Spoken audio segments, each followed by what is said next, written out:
Picture this.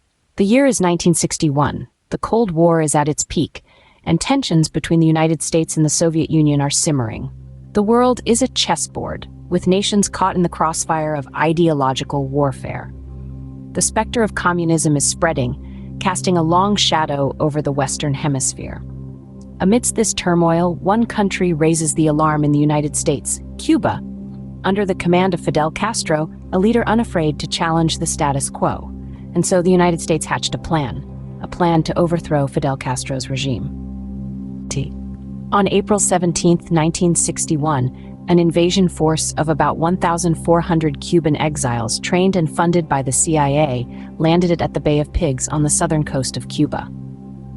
The invasion began with a series of airstrikes on Cuban airfields. The aim was to destroy Castro's air force, reducing the risk of aerial attack on the invaders. However, the strikes were not as successful as hoped, leaving significant portions of the Cuban air force intact. Following the airstrikes, the exiles landed at the Bay of Pigs.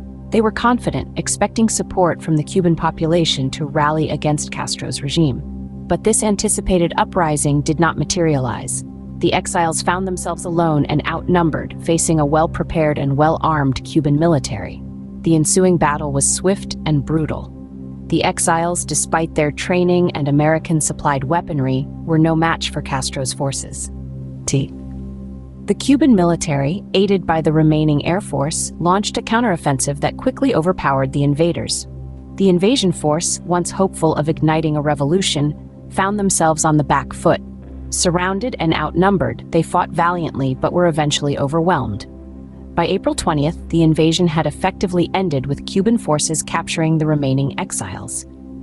Within 72 hours, the invasion had failed. The survivors were captured, and the United States was left with a significant black eye on the international stage. The failed Bay of Pigs invasion had far-reaching consequences. For President Kennedy, the political fallout was immense. The young president bore the brunt of the blame for the failed operation, leading to a significant blow to his reputation.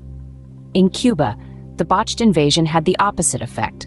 Instead of weakening Fidel Castro's regime, it only served to strengthen his position. The failed attack became a symbol of resistance against American imperialism, bolstering Castro's standing amongst his people and allies.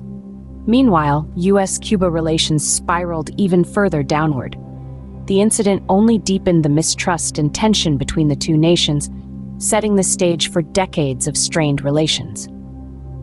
In a twist of irony, the prisoners captured during the invasion were eventually released in exchange for medical supplies, a deal that further highlighted the futility of the invasion. The Bay of Pigs invasion remains a significant event in Cold War history, a stark example of a covert operation gone awry and a turning point in U.S.-Cuba relations.